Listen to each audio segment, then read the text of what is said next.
उलटा तुका म्हणे आता आम्ही नवजोत वडिता नाही देखील ते मिळे भोग सुखाचे सोहळे महायोग पीठे तटे भीमरत्यम वरम पुंडलिकाय दातो मनीन्द्रं समागसतिष्ठं तमानन्दकन्दं परब्रह्मलिङ्गं भजे पाण्डुरङ्गं पाण्डुरङ्गा करो प्रथमा पाण्डुरङ्गा करो प्रथमा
विस्तारू बाबाजी सद्गुरु दास तुका ओम नमो ज्ञान वेद प्रतिपाद्या जय जय स्वसंविद्यात्मरूपा देवा तुझी गणेशु सकलार्थमती प्रकाशु मनेने प्रतिलासु अवधारी तुझी जयांचे केले स्मरण होय सकळ विद्येचे अधिकरण हेची बंधू श्री चरण श्री गुरूंचे ते नमस्कार होण्याता नमो सद्गुरु तुकया ज्ञान दीपा नमो सद्गुरु सच्चिदानंद रूपा नमो सद्गुरु भक्त कल्याण मूर्ती नमो सद्गुरु भास्करा पूर्ण कीर्ती श्री संताची माथा चरणावरी संताची माथा चरणावरी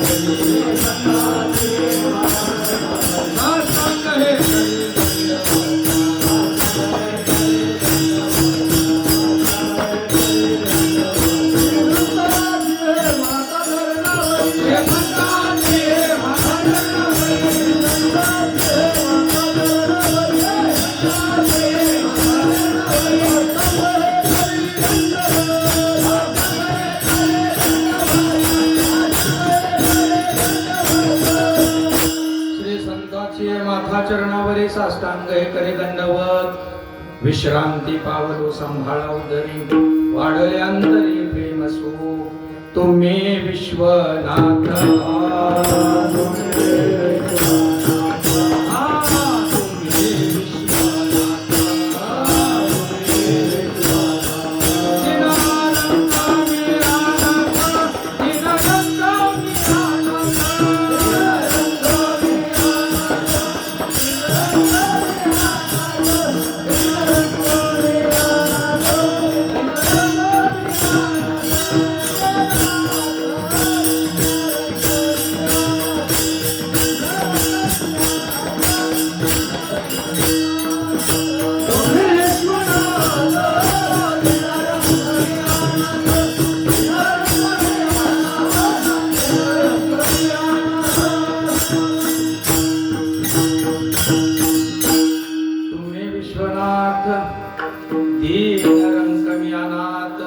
कृपा कराल ते थोडी पाया पडिलो बराड वाडी तुझी ये संगती झाली आमुची निश्चिंती नाही देखील ते मिळे भोग सुखाचे सोहळे विठ्ठल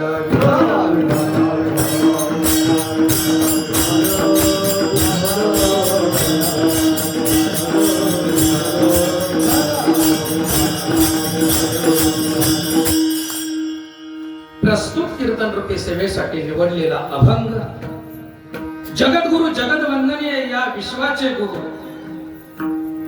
स्वराज्याचे संस्थापक छत्रपती शिवाजी महाराजांचे आध्यात्मिक गुरु ज्या महात्म्याला या वारकरी संप्रदायाचा कळस म्हणतात, भागवत रूपी संप्रदायाची जी इमारत आहे त्या इमारतीचा कळस होण्याचं भाग्य ज्या महात्म्याला लाभलं आणि तुमच्या आमच्या सर्वसामान्य जीवाला परमार्थ करण्याचा अधिकार ज्या महात्म्यानं प्राप्त करून दिला, आपल्या सर्वांचा भरकटलेला माथा ठिकाण्यावर आणण्यासाठी त्यांनी गाथा लिहिला. चारी वेदाचा सार ज्याने एका गाथामध्ये घातला आणि पंचम वेद, खरं तर तो पाचवा वेद नाही, चारी वेदाचं भांडवल तुम्हाला संपूर्ण गाथामध्ये सापडणार आणि सर्वांना समजेल असं, सर्वांना अधिकार मिळेल अशा स्वरूपाचा ग्रंथ ज्यांनी निर्माण केला, गाथा निर्माण केला, ते जगद्गुरु तुकोबाराय. जगद्गुरु तुकोबारायांच्या गाथ्यातला हा भगवंताच्या संगतीचा परिणाम आमच्यावरती काय झाला, हे गोपाळांना काय वाटलं, त्याचं वर्णन जगद्गुरु तुकोबारायांनी या अभंगाच्या माध्यमातून केलेलं आहे. विठ्ठल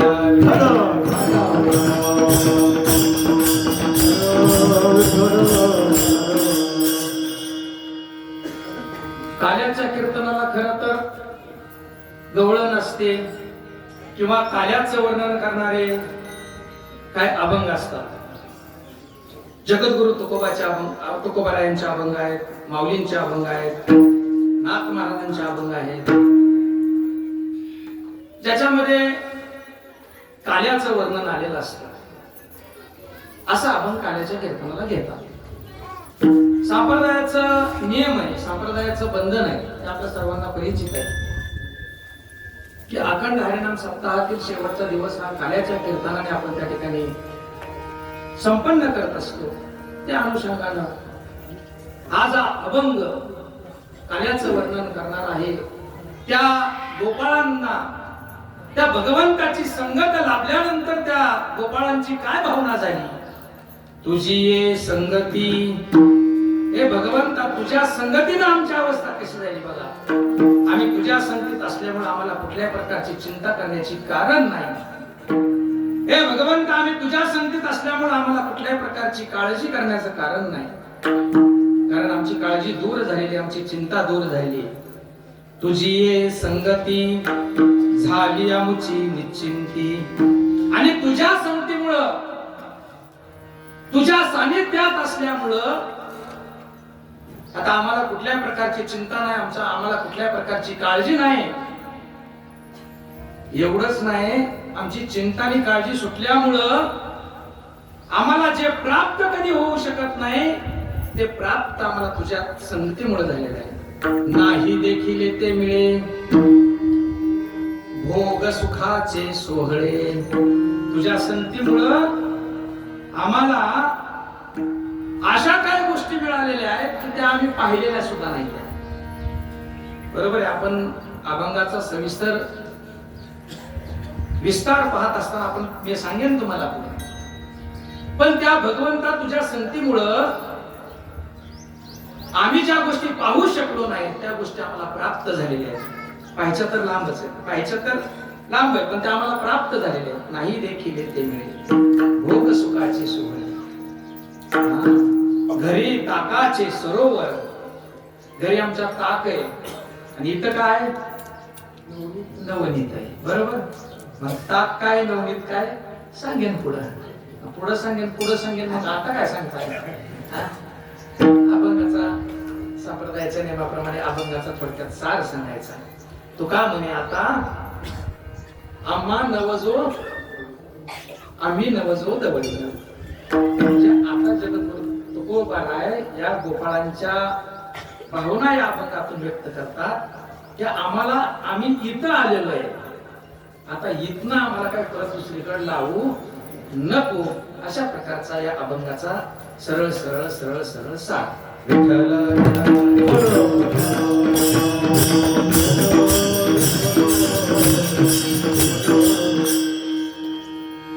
आपल्या या पवित्र अशा भूमीमध्ये, पवित्र अशा पावन अशा आपल्या या गावामध्ये गेल्या 10 वर्षापासून या शंभू महादेवाच्या मंदिरात आपण अखंड हरिनाम सप्ताह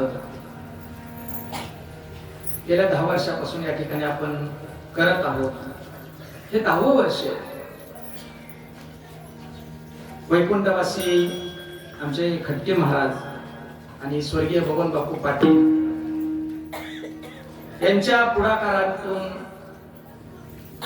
संत सेवक आमचे मार्गदर्शक आदरणीय विभीषण भाऊ यांनी खूप आटास करून हे जे रोपटं लावलं होतं, रोपटं, त्या रोपट्याचा वेल आज किती गगनात गेलेला आहे ते मी सांगण्याची गरज नाही. तुम्ही त्या सुखाचा सोहळा अनुभवत आहे. त्या वेलाची फुलं, त्या वेलाची फळं तुम्ही चाकत आहात. इवलेसे रोप लावी येले द्वारी, त्याचा वेलू गेला गगनावरी. खऱ्या अर्थानं हे रोपटं खूप मोठं झालं आणि हे खरं रोपटं मोठं होण्यामध्ये तुमच्या सर्वांचं योगदान आहे. हे काय एकट्या दुकट्याचं काम नाही, सगळ्यांचं योगदान आहे. सकाळच्या नाश्त्यापासून दुपारची पंगत असेल, संध्याकाळची पंगत असेल, आर्थिक स्वरूपाची देणगी देणारे असेल, आमच्या 100 रुपयाला कामाला जाणारी महिला 100 रुपये आणून देते, त्या महिलेचं सुद्धा तेवढंच मोठं योगदान आहे. कामाला जाणारा एखादा पुरुष 10 रुपये, 20 रुपये, 150 रुपये, 200 रुपये आणून देतो, त्याचं सुद्धा तेवढंच मोठं योगदान आहे.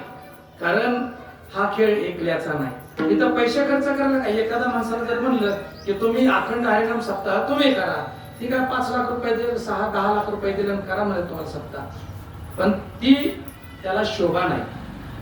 कारण हा खेळ एकल्यानं खेळायचा नाही, हा सगळ्यांनी मिळून खेळायचा आहे. हा खेळ नव्हे एकल्याचा, म्हणून मेळ मिळविला किंवा जमविला. हा खेळ एकल्याचा नाही, हा सगळ्यांनी मिळून खेळायचा आहे. आणि जिथं सगळ्यांनी मिळून केलं जातं त्याला काय म्हणतात, त्याला काला म्हणतात. सगळ्यांनी मिळून केला जातो तो काला. तुम्ही एकट्याच्या डायरेक्ट काला नाही करू शकत. करू शकताय काला, करतो ना, मग आम्ही काला करतो ना. पण तुम्ही एकटं जेवून बघा, तुम्हाला 2 चपात्या जाणार नाहीत. पण तुम्ही जर 10 माणसात जेवायला लागला तर तुम्ही 2 चपात्या खाऊन दुसऱ्याची आरती कधी घेतली ती सुद्धा करणार नाही. हे काल्याचं महत्व आहे, बरोबर आहे का नाही? हे काल्याचं महत्व आहे. आपल्या सर्वांचंच खूप मोठं योगदान आहे. स्वर्गीय बापू गेल्यानंतर त्यांच्या परिवारानं संभाजी पाटील आणि त्यांना फळ दिलेलं आता सगळ्या महाराजांनी वर्णन केले. आता मी पुन्हा वर्णन नाही करणार. मी त्यांना त्यावेळेस सगळ्या महाराजांना मी सांगितलं की आज एखाद्या माणसाला एखादं पद प्राप्त होतं, त्याच्या पाठीमागे पांडुरंगाची कृपा आहे.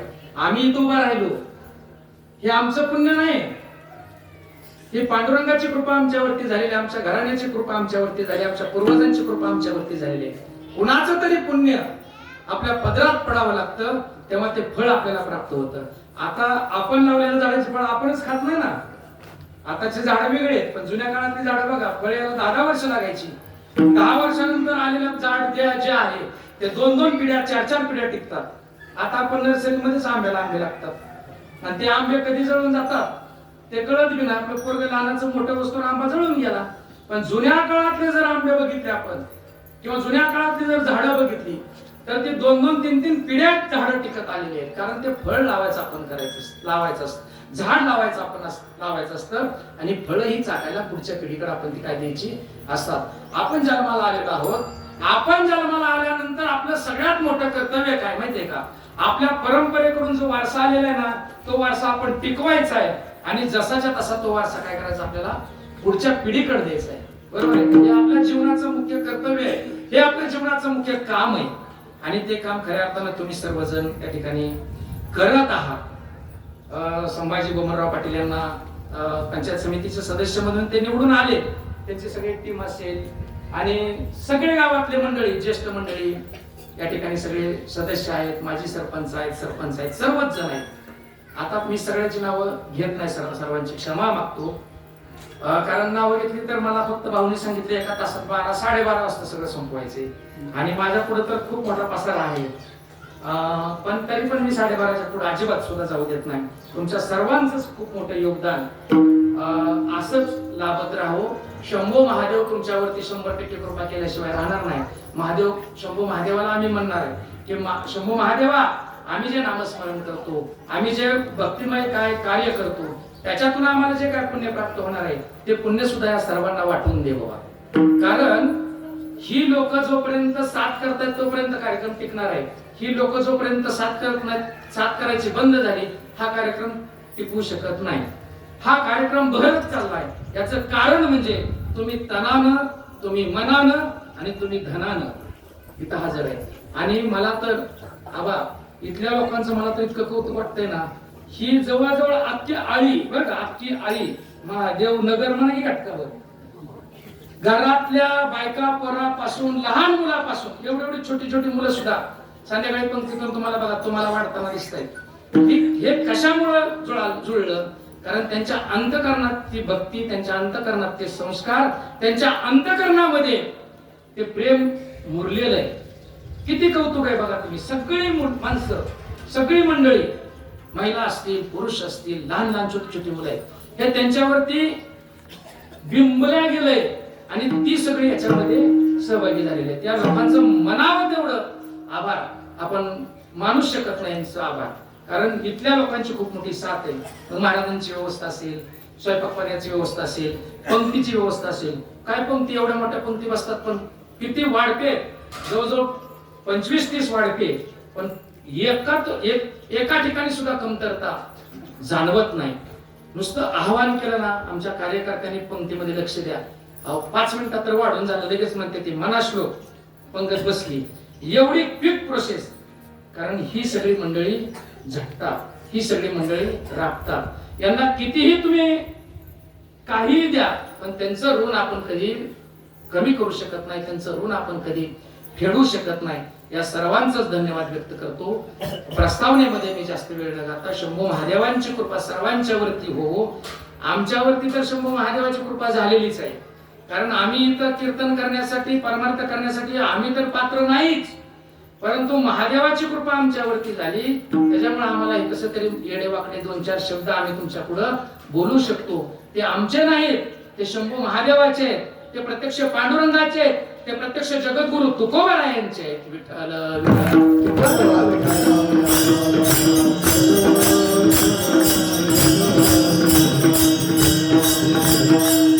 आणि आम्ही ज्यावेळेस पुण्यामध्ये शिकायला होतो ना, आणि त्यावेळेस मी काय कीर्तन वगैरे करत नव्हतो.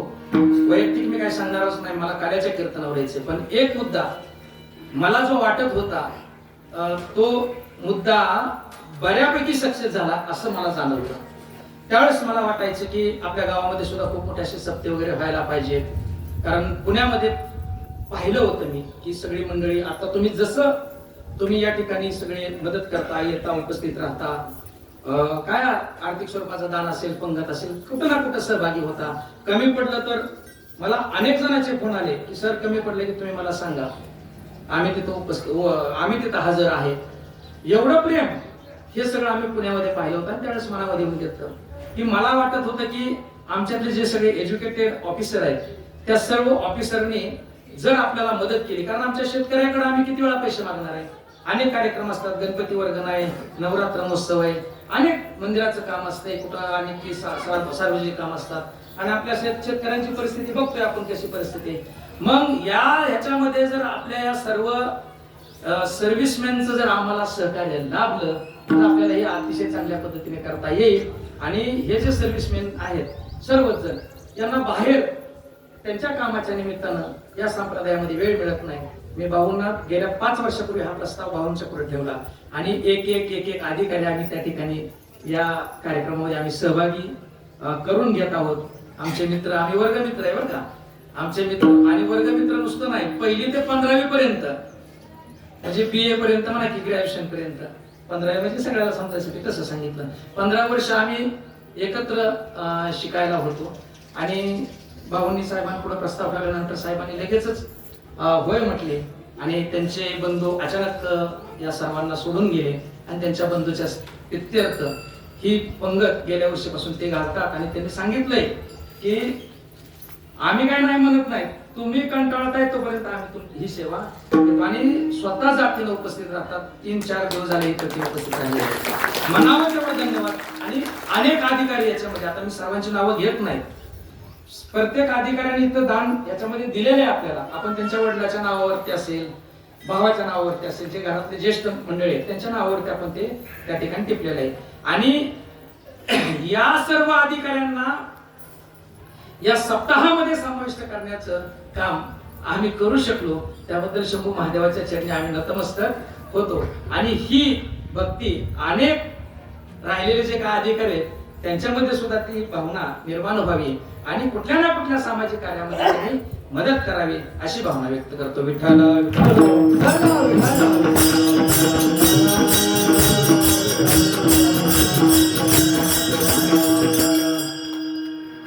अखंड हरिनाम सप्ताहाची जी सांगता असते ती काल्याच्या कीर्तने होत असते. काला काला काला काला काला म्हणजे काय?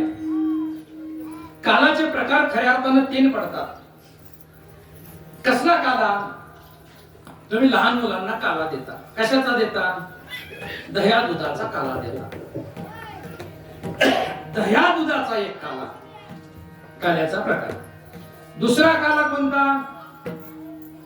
दुसरा काला लय अवघड आहे. तो भगवान शिव आणि या शरीरामध्ये असलेला जीव, या जीवाचा आणि त्या शिवाचं ऐक्य घडवणारा काला, जीव शिव ऐक्याचा काला. बघा, हा जीव त्या शिवामध्ये मिसळला की हा जीव शिव झाल्याशिवाय राहत नाही. तो काला म्हणजे मिक्स आहे ना. काला करण्यासाठी किती वस्तू लागतात? एकाचा काला होईल का? नुसतीच चपाती घेतली, नुसत्या चपातीचा काला केला, होतो का काला? नाही होत. त्यात तुम्हाला साखर टाकावं लागेल, पाणी ओतावं लागेल, किंवा आमटी घ्यावी लागेल, वरण घ्यावं लागेल, किंवा भात घ्यावा लागेल. कमीत कमी 2 पदार्थ तरी त्या काल्यामध्ये पाहिजे. तसं नुसत्या शिवाचा काला नाही, नुसत्या जीवाचा काला नाही. इथं काला कसा आहे? जीव शिव ऐक्याचा काला आहे. हा काल्याचा प्रकार 2. आणि तिसरा काला म्हणजे कुठला? कोणचा काला?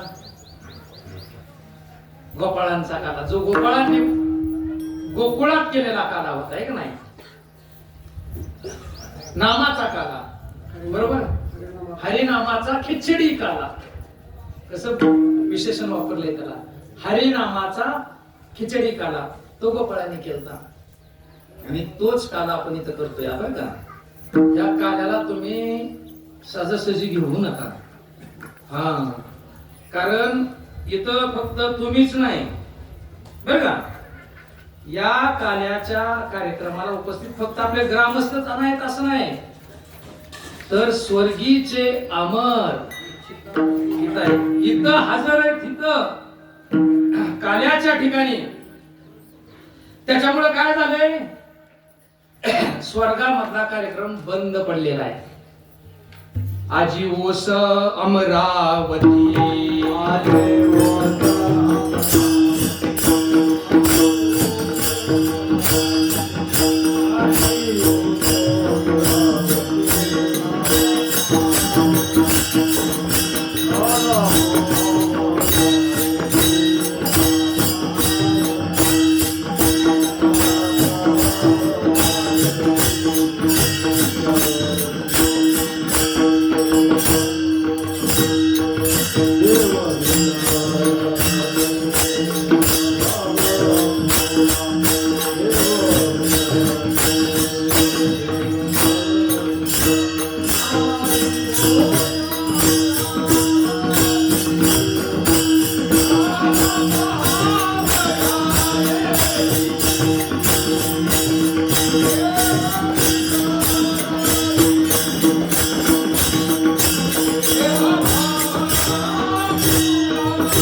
देह भाव कोण विसरतय? देव भाव देह प्रत्यक्ष देव विसरतात. आणि अमरावती ओस पडली. ओस अमरावती म्हणजे विदर्भातली नाही बरं का. हा अमरावती कोणाला म्हणायचं? इंद्राच्या नगर. इंद्राची जी नगरी आहे त्याला काय म्हणतो आपण? अमरावती. स्वर्गातले सगळे देव इथं हजर काला पाहायला. ते आपल्याला दिसत नाही, देवाला आपण सगळे दिसतोय, सगळे देव. पण ते देव भाव विसरले. कारण इथं येत असताना तुम्ही देव म्हणून आला तर काला मिळत नाही. म्हणजे देवाच्या बाबतीतले बरं का, माणसाच्या बाबतीतलं तर मी काय सांगतच नाही. देवाला देव म्हणून इथं आला तर काला मिळत नाही. मग देवातला देव महादेव असला तरी सुद्धा, शंभू महादेवाची माफी बाबा सांगतो बरं का, शंभू महादेवाला सुद्धा नाही. बघा ना तुम्ही, आता आपण थोडा आपल्याकडे वेळ कमी आहे बरं का तसा, पण ज्या वेळेस भगवान श्रीकृष्णाचा जन्म झाला त्यावेळेस भगवान श्रीकृष्णाला सगळे पाहायला येत होते. आमचा भोले बाबा सुद्धा त्या ठिकाणी पाहायला गेले, भोले बाबा. पण भोले बाबा जर भोले बाबा म्हणून गेले असते तर, भोले बाबा म्हणून गेले नाहीत, ते गोपाळ म्हणून गेले. भगवंताचा काला खाण्यासाठी गोपाळ व्हावा लागते. आपण सर्वजण गोपाळ आहे बरं का. आपण सर्वजण गोपाळ आहे. आणि अजून एक विषय सांगतो तुम्हाला, की आपण नुसते कलियुगातले गोपाळ नाही, आपण द्वापार युगातले गोपाळ आहोत. म्हणूनच आपण येत आहे. द्वापार युगामध्ये आपण कोण गवळणी होत्या, कोण गोपाळ होते, कोण ते आणखी त्या नंदाच्या राज्यामध्ये सेवेकरी सगळे होते. आणि म्हणून आपण या कार्याला हजर आहे. सहजासहजी काला प्राप्त होत नाही. म्हणून या कार्याचं अतिशय महत्व आपल्याला पाहावं असं मिळतं. देवाला सुद्धा इथं उपस्थित कसं राहावं लागतंय? गोपाळ म्हणून राहावं लागतंय. आणि देव म्हणून जर उपस्थित राहिले तर भगवंत त्याला काला वाढू देत नाही. देव कुठे गेले? देव तिथं पंक्तीत सांगितलं, म्हणजे एवढीच पंगत वाढायची, म्हणजे इकडं वाढायचं नाही. गोपाळाने सांगितलं, कारण गोपाळांना काही देव दिसले नाहीत, भगवंताला मात्र देव दिसले सगळे. देवाने पंगत धरलेली लांबच्या लांब. आता पत्रावळी येईल, मग पत्रावळी येईल. देवाने त्या पत्रावळी वाढल्यानं वाढप्याला सांगितलं इकडं जायचं नाही म्हणले. ती म्हणली इकडं कोण बसले? नाही तिकडे जाऊच नका म्हणले, इकडून जावा. देवानं नाही वाढू दिलं, मग त्यांना वाढत नाहीत म्हणले देव बी हुशार होते ना, आता म्हणून तर देव आहेत ते ना. देव हुशार आहेत, देव चतुर आहेत. मग देवाने काय केलं? म्हणजे आता ही तर काय आपल्याला मिळत नाही. पण ही पंगत झाल्यानंतर लोक आपली कशी हात धुवायला जाते, तसं तिकडं सगळे गोपाळ नदीला हात धुवायला येतील. मग नदीला हात धुल्यानंतर हाताला जे काही खरकट राहिलेलं आहे ना, आम्ही ते खरकट खाऊ. म्हणून देव त्या पाण्यामध्ये काय झाले? मासे झाले. मासे. देव त्या पाण्यामध्ये मासे.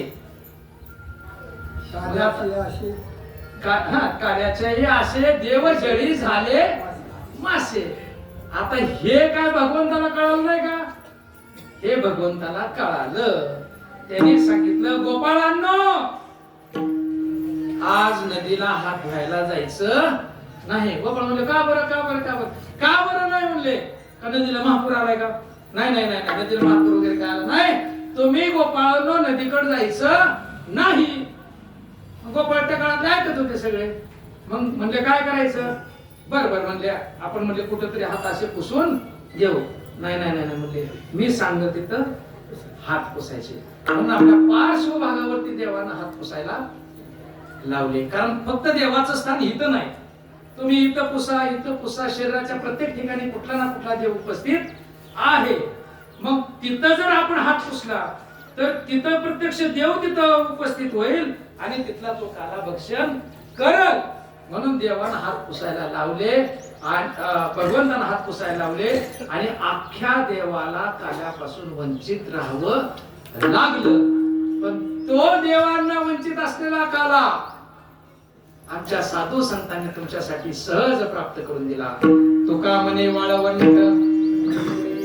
बरवे नीट उत्तम. या वाळवंटामध्ये भगवंतानं संतांनी पहिला काला केला.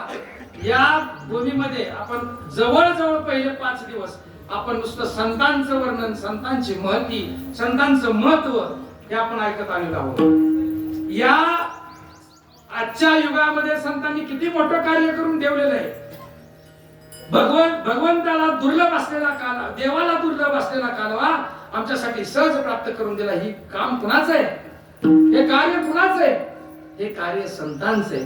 तो संतांनी काला केला आणि आपण या काल्याला आपण तितक्याच ताकदीनं, तितक्याच आनंदानं त्या ठिकाणी आपण काला करतो. विठ्ठल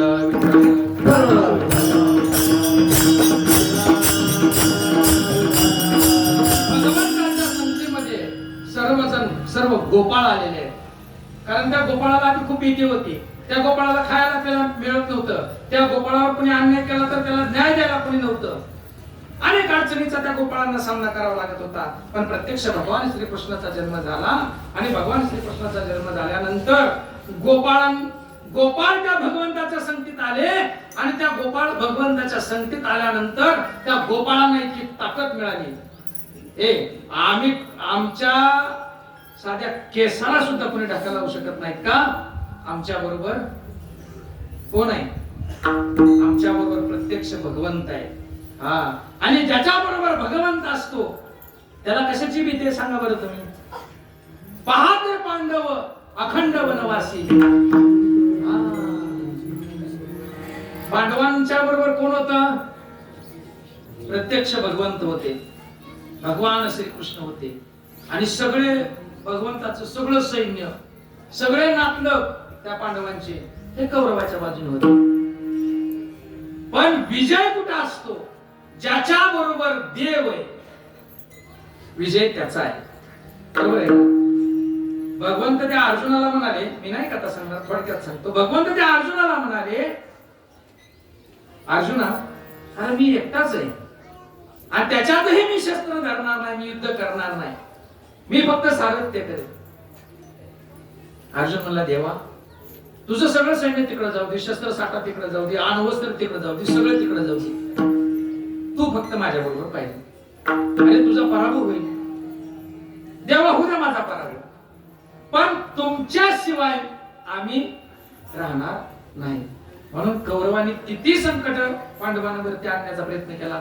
मग लाक्षाग्रह असेल, पाण्यामध्ये बुडवणं असेल, त्यांना वनवासाला लावणं असेल, आज्ञास्थळाला लावणं असेल, पण या सगळ्या संकटाच्या प्रसंगामध्ये खऱ्या अर्थानं कोणी मदत केली? भगवंतानं मदत केली. कारण भगवंत त्यांच्या संगतीत होता. तुझी संगती, तुझ्या संगतीत आम्ही असल्यामुळे आम्ही निश्चिंत आहे. भीष्माचार्याने प्रतिज्ञा केली, उद्या सकाळी एकही पांडव जिवंत राहणार नाही, तर भगवंताला शस्त्र हातात धरायला लागेल. तरी प्रतिज्ञा म्हणजे काय साधी होती का? तुम्ही आम्ही करतो ती प्रतिज्ञा होती का? ही प्रतिज्ञा तुम्ही आम्ही करतो तशी प्रतिज्ञा नव्हती. ही भीष्माची प्रतिज्ञा होती. त्यांचं नाव देवव्रत होतं, पण ते प्रतिज्ञा करण्यामध्ये भीष्म होते. भीष्म प्रतिज्ञा करत होते कारण ती प्रतिज्ञा पूर्ण करत होते. भीष्म पर केला करा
भीष्माने प्रतिज्ञा केली, कारण दुर्योधनाने आरोप केला की तुम्ही आमच्या बाजूने मनापासून लढत नाही, तुम्ही दिसता आमच्या बाजूला, आमच्या बरोबर तुम्ही प्रचाराला आहे, पण बटान तुम्ही दुसरीकडे दाबताय. हा आरोप कोणी केला? दुर्योधनाने केला. ते भीष्म होते असला आरोप सहन करणार. म्हणजे तुझा मनापासून प्रचार करतोय, तुझ्या बरोबर युद्ध करतोय, तुझ्या बरोबर आहे, मग तुम्ही माझ्या बरोबर आहे, तर मग अजून एकही पांडव कस काय मेला नाही? म्हणजे तू काय माझी अशी परीक्षा घेऊ नको, म्हणले मला संकटात घालू नको. दुर्योधना, मी आज अशी प्रतिज्ञा करतो की उद्या सायंकाळपर्यंत एकही पांडव पृथ्वीवरती राहणार नाही, मी पांडवी पृथ्वी करेन.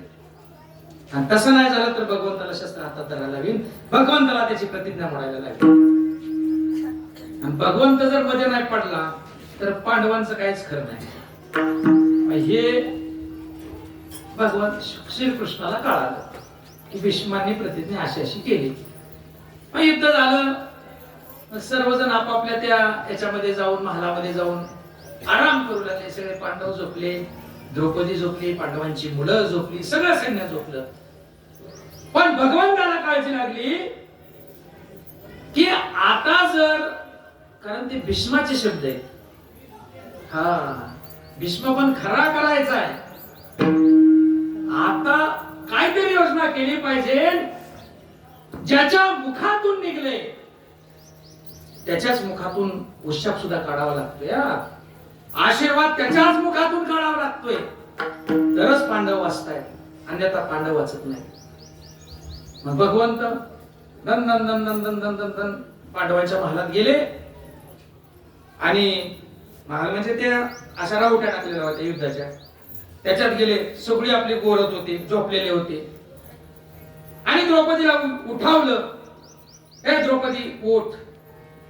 द्रौपदी लगेच जागी, अरे देवा एवढ्या रातचं, चल चल चल चल चल चल चल का.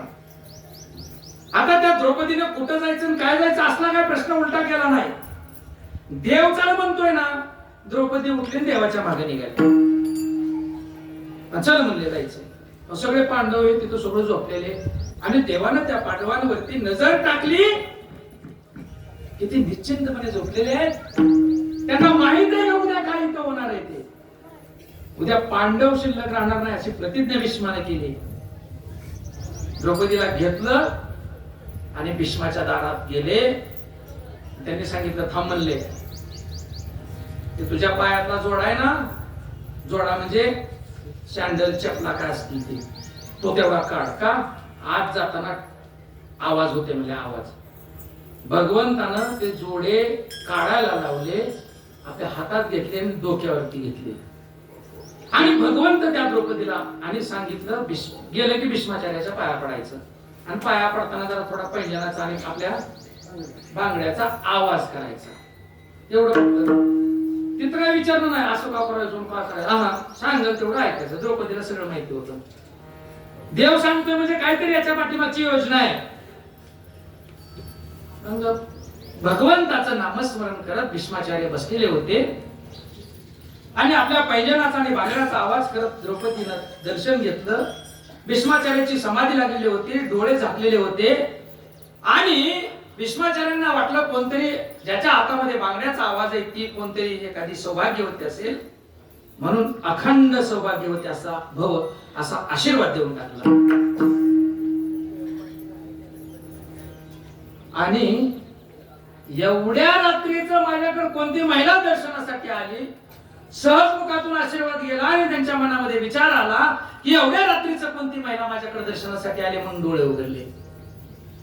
डोळे उघडले तर पुढं द्रौपदी, अरे द्रौपदी एवढ्या रात्रीचं तू इथं, आपण काय बोललोय त्यांच्या लक्षात आलं नाही. एवढ्या रात्रीचं तू इथं, तू कुणा बरोबर आली? अर्जुन आलाय का? कोण धर्मराज आलाय का? कोण नकुल आलाय का? सहदेव आलाय का? भीम आलाय? कुणा बरोबर आली तू? द्रौपदीला काहीच माहित नव्हतं काय बोलायचं होते. म्हणजे पात्र नुसतं घेऊन गेलं होतं, स्टोरी काय शब्द काय बोलायचे होते काय माहित नाही. ती आपली खाली मान घालून गपचीप उभा राहिली. आणि भीष्माचार्याने बाजूला बघितलं तर आपल्या डोक्यावरती आपल्या छातीला लावलेला त्या द्रौपदीचा जोडा घेतलेला भगवंत पाहिला आणि भीष्माचार्याच्या डोळ्यातून अश्रू आले. अरे देवा, तू खऱ्या अर्थानं जोडा राखला.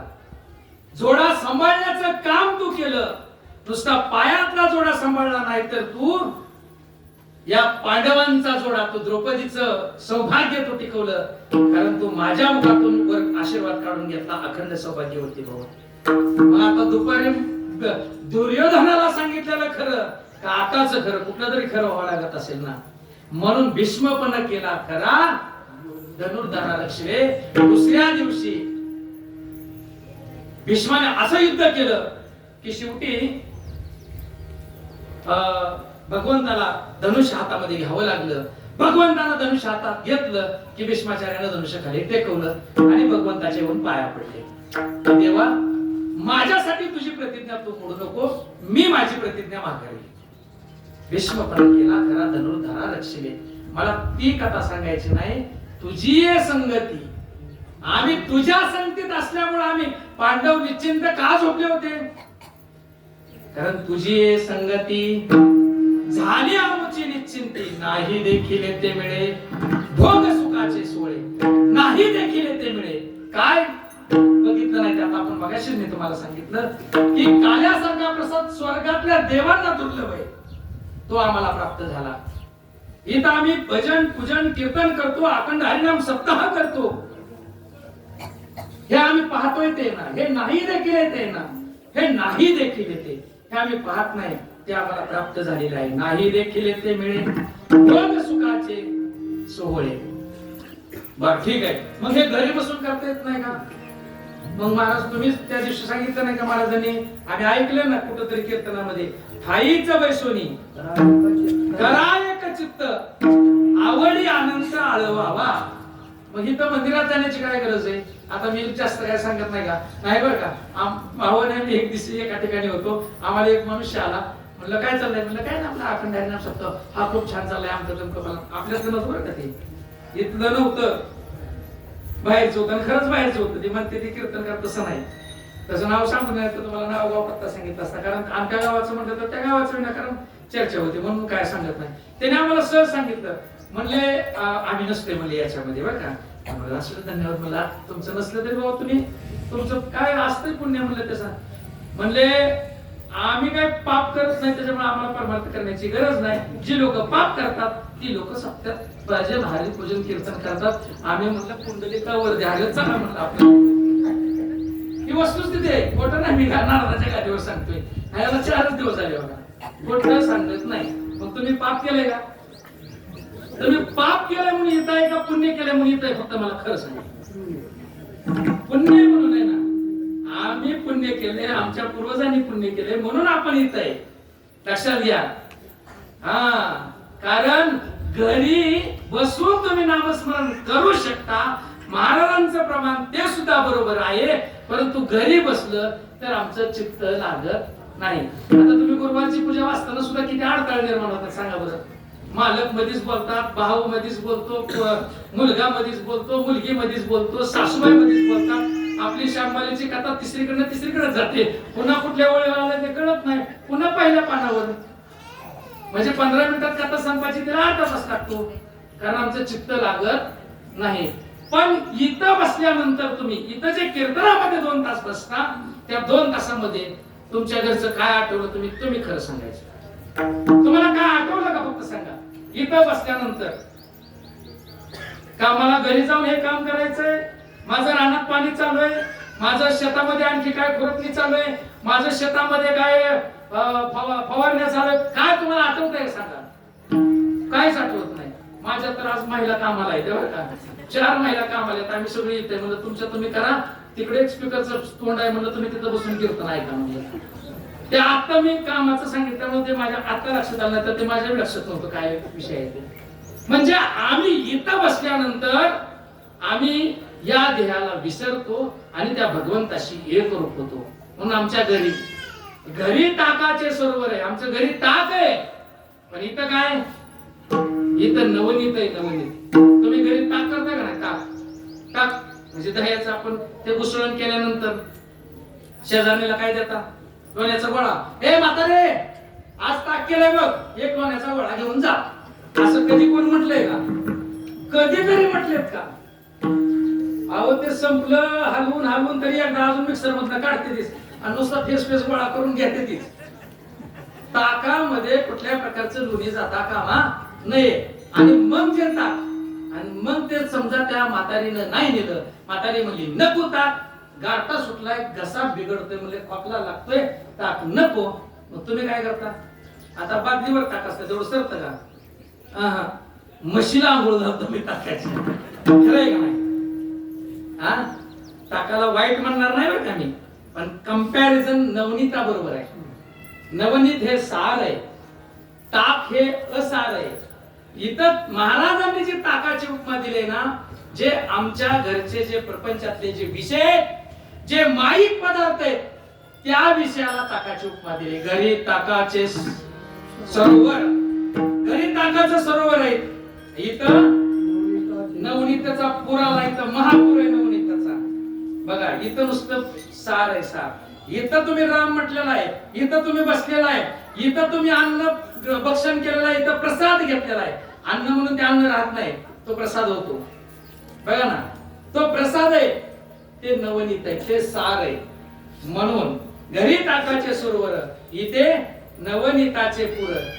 जगद्गुरु तुकोबराय त्या भगवंताकडे म्हणतात की तुका म्हणे आता देवा, शंभू महादेवा, आता इथून आम्हाला काय तू याच्यातून बाहेर काढू नको. आता तुम्ही सर्वजण, आता आमच्या काळकेत याच्यामध्ये पक्के आहेत, पण तुम्ही सगळे बसलेले आणि तुमचं सर्व महिला मंडळ असेल, मंडपामध्ये बसलेले सर्व वडीलधारी पुरुष मंडळी असतील, तुम्हाला असं वाटतंय का आता हे 10 वर्ष चालू आहे, जरा 1-2 वर्षाचा गॅप घ्यावा, असं फक्त एकाला तरी स्वप्नात तरी कधी वाटतंय का? फक्त मला सांगा, कधी वाटतंय का सांगा?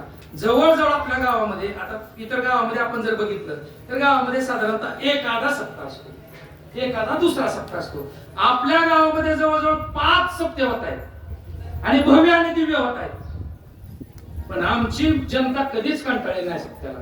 कधी आम्हाला म्हणले नाही बाबा तुमचा स्पीकरचा कालवा आहे, तुमच्या वर्गणीचा आम्हाला ताप आहे, तुमच्या त्या भोजनाचा आम्हाला ताप आहे, एक सुद्धा म्हणलं नाही. का? तुका म्हणे आता आम्हा नवजो दवडीत, आम्हाला येथून आता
आम्हा नवजो दवडीत, आम्हाला याच्यापासून दूर लोटू नको, आम्हाला याच्यामध्येच रममान होऊ दे.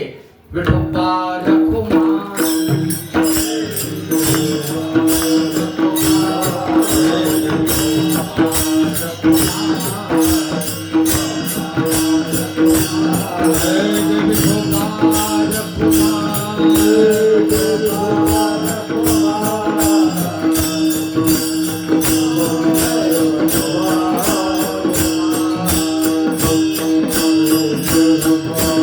Oh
काल्याच्या प्रसंगाने, काल्याच्या वर्णनाने आपल्याला या ठिकाणी काला करायचा आहे.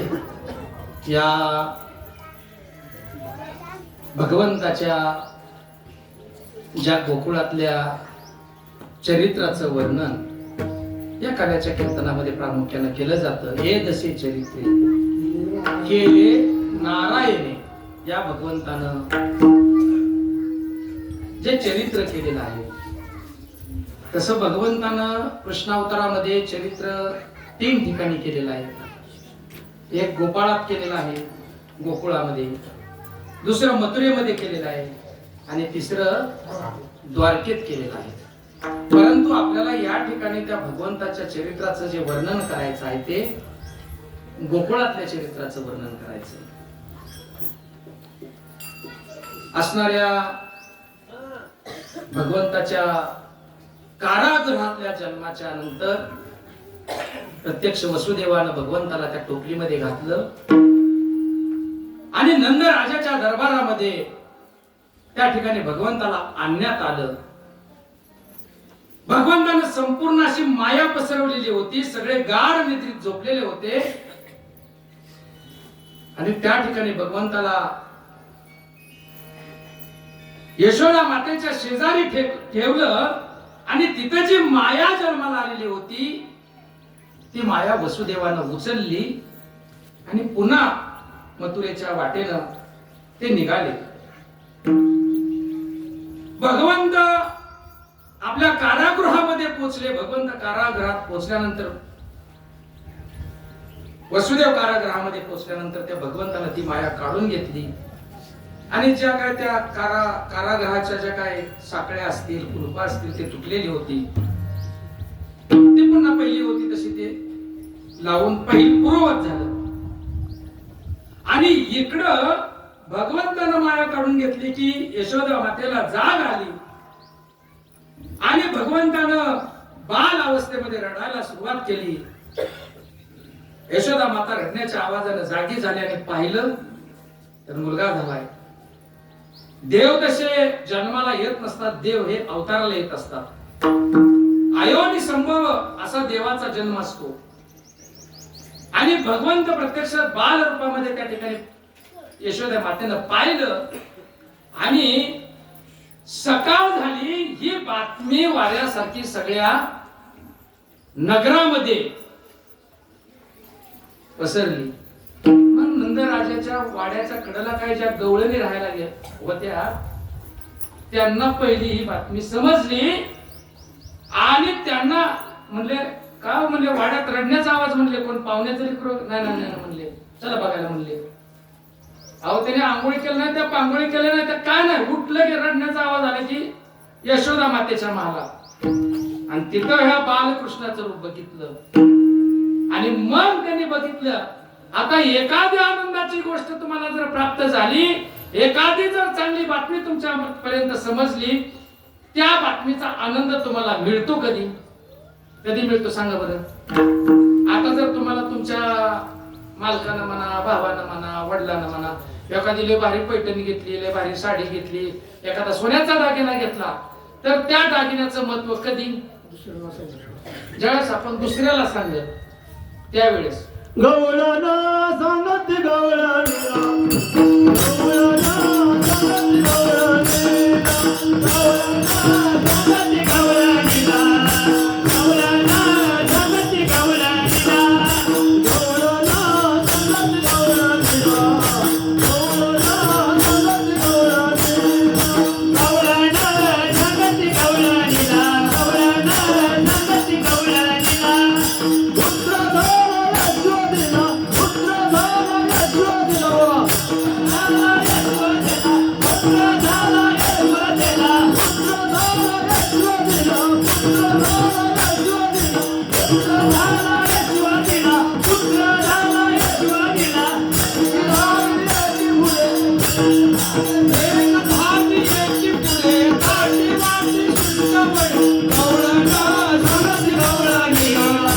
गवळणा सांगत गवळणीला, गवळणा सांगत गवळणीला,